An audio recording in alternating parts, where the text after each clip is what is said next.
이번 주부터 저희가 새롭게 준비한 또 야심찬 코너입니다. 차영주의 옥석 가리기.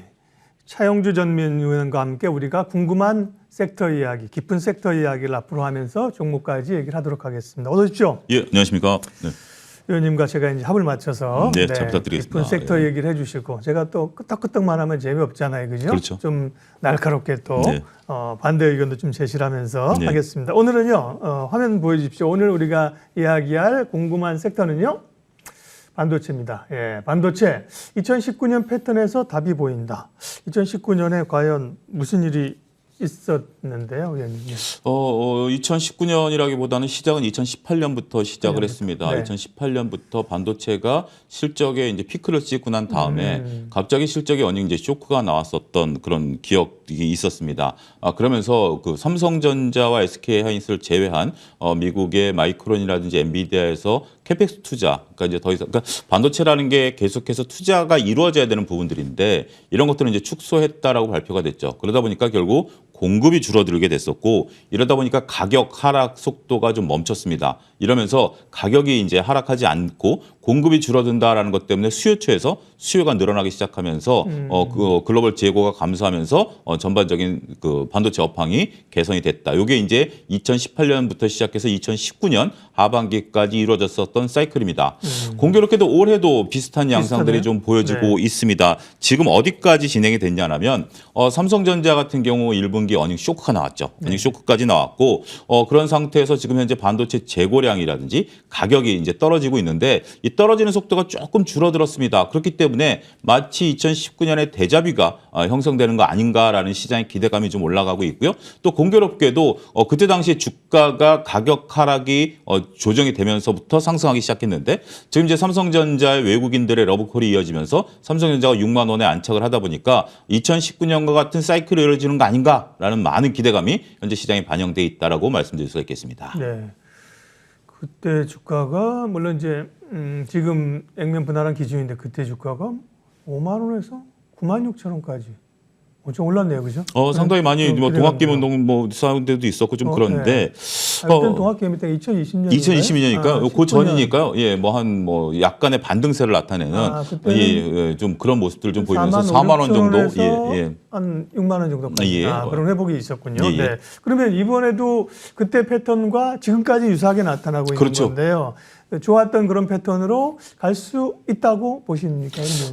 저는 여기서 개인적으로 시장 의견과는 좀 갈립니다. 제 개인적으로는 조금 우리가 이제 그 대자비가 좀 형성이 되다 보니까 그렇게 갈 것이다라고 보는 분들이 다수인 것 같은데 저는 거기에 대해서 좀 냉정한 시각을 유지해야 되지 않을까 싶습니다. 왜냐하면 그때 당시만 하더라도 원래 이제 코로나 이전에 이제 코로나 터지기 전에 코로나 터지기 직전이었기 때문에 그때만 하더라도 우리가 이제 양적 축소를 했었던 상황이에요. 그러면서 이제 경기가 정상화될 것이다, 긍정적으로 갈 것이다라고 보는 시각들이 강했었고 그러다가 이제 코로나가 터지면서 무제한 양적 완화가 시작됐었던 거 아니겠습니까? 지금 상황은 이 무제한 양적 완화에 됐었던 부분들의 돈을 축소하고 있습니다만 그때보다 돈이 많이 풀려 있습니다. 두 번째는 경기가 지금 하강 국면으로 간다라는 거죠. 2019년만 하더라도 경기가 하강 국면으로 간다라는 뷰는 없었고 경기는 상승 국면이었습니다. 그런데 코로나가 이제 이거를 방향을 바꿨죠. 지금은 경기가 하강 국면이라는 거죠. 그렇기 때문에 그때처럼 반도체 수요가 늘어나겠느냐라는 게 제 첫 번째 의문이고요. 두 번째는 2020년과 2021년에 저는 과잉 투자가 이루어졌다라고 봅니다. 지금 제가 얘기하는 것은 메모리 부분만 얘기하고 있는데요. 여러분들 아시다시피 코로나가 터지면서 많은 기업들이 서버를 늘렸고 많은 또 개인들이 컴퓨터라든지 이런 것들을 이제 바꾸는 행태가 이루어졌죠. 그러니까 정상적인 경기 사이클에서 2019년에 이루어졌던 모습들이 2020년에 일부 비정상적인 상황들이 있었다고 봐야겠죠. 이걸 비정상으로 표현합니다만 과잉 투자가 있었고 이런 것들이 또 우리가 이제 PC를 바꾼 지 불과 1, 2년밖에 안 된 상황에서 이러한 투자에 대한 그 수요에 대한 부분들이 일어날 것인가라는 거죠.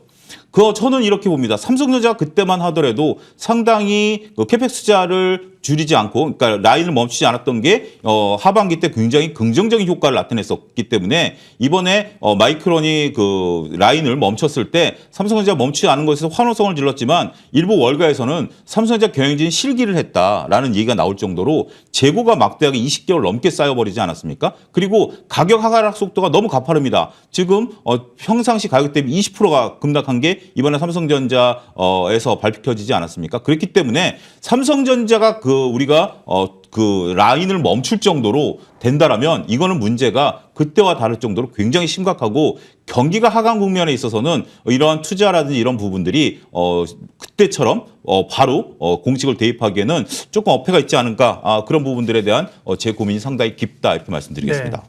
그런 이제 차 위원님의 시각을 주시는 게 우리에게 도움이 되는 거죠, 네. 그죠? 여러 가지 생각해 볼 수 있는데 그러면 이제 반도체주 전반에 대한 위원님의 시각은 그렇게 적극 매수는 아닙니다. 그러니까 약간 중립 이상 이 정도로 보나요? 저는 중립보다는 조금 더 관망이 더 깊습니다. 왜냐하면 우리가 이제 반도체는 시스템과 메모리로 나눠야 되지 않습니까? 네. 지금 이제 메모리 쪽만 보더라도 상당히 심각하죠. 삼성전자가 이번에 휴대폰 부분에서 이익을 낸 것으로 미루어 짐작을 하죠. 아직 좀 잠정 실적이니까 메모리 부분에서는 적자가 심하죠. 그러면 삼성전자가 나가야 되는 부분들이 시스템인데 과연 시스템에서 가능하겠냐라는 부분들입니다. 지금 현재 많은 시스템에 대해서 현재 지금 뭐 글로벌 투자가 이루어지고 있는데 삼성전자가 아직까지 TSMC와 격차를 좀 벌어지고 있고 중국도 우리가 무시 못합니다. 최근에 중국의 얘기를 들어보면 중국의 반도체 전문가라고 웨이샤오진이라는 칭화대 교수님이 계십니다. 우리나라 이제 옛날에 그 황해 법칙을 만들어냈었던 우리의 전문가가 있었던 것처럼 이분은 또 중국 쪽에서 하는데 이분 얘기가 지금 이제 미국이 우리를 때리다 보니까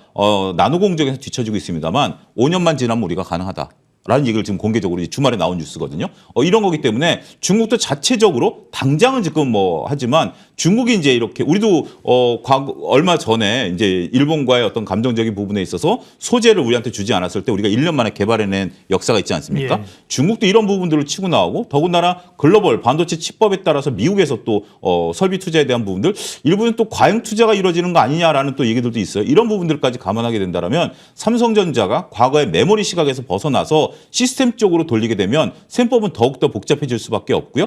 그렇기 때문에 삼성전자가 메모리에서 1위인데 메모리라는 것이 전체 반도체에서 차지하는 비중이 불과 20%밖에 안 되거든요. 결국 시스템에서 수혜를 나타내야 되는데 저는 뭐 이거를 제2 치킨 게임이라고 불리기 좀 어려운 게 메모리는 치킨 게임이지만 시스템 치킨 게임이 안 되거든요. 하지만 이쪽에서 새로운 싸움을 지금 삼성전자가 해야 된다는 입장에서 본다면 지금 반도체 업황을 우리가 과거 사이클로 봐서 다시 살아날 수 있을 것이라고 보는 시각에 대해서는 지금은 살펴봐야 될 것들이 너무 많고요. 이러한 변수에 따라서 삼성전자의 1년, 2년 뒤의 모습이 지금과는 확연히 저는 이제 긍정적으로 바뀌길 바라고는 있습니다만 우리가 체크해야 될 투자자로서는 입장이 많다. 저는 그렇게 말씀드리고 싶습니다. 네, 뭐 종합 반도체에서는 그렇고요. 그러면 소부장 쪽은 어떤지? 소부장도 이제 반도체 업황이 투자를 줄이고 아직까지 살아나지 않는다면 뭐 당연히 좋지는 않은 거죠, 그죠? 그렇죠. 그러나 이제 항상 기회는 또 소부장에서 노리니까 소부장에 대한 시각도 중립이라면 사실 뭐 관심 종목을 굳이 언급할 필요 없는 건데, 그죠? 그 안에 또 이제 기회가 있다면 또 종목도 언급해 주시고요. 네.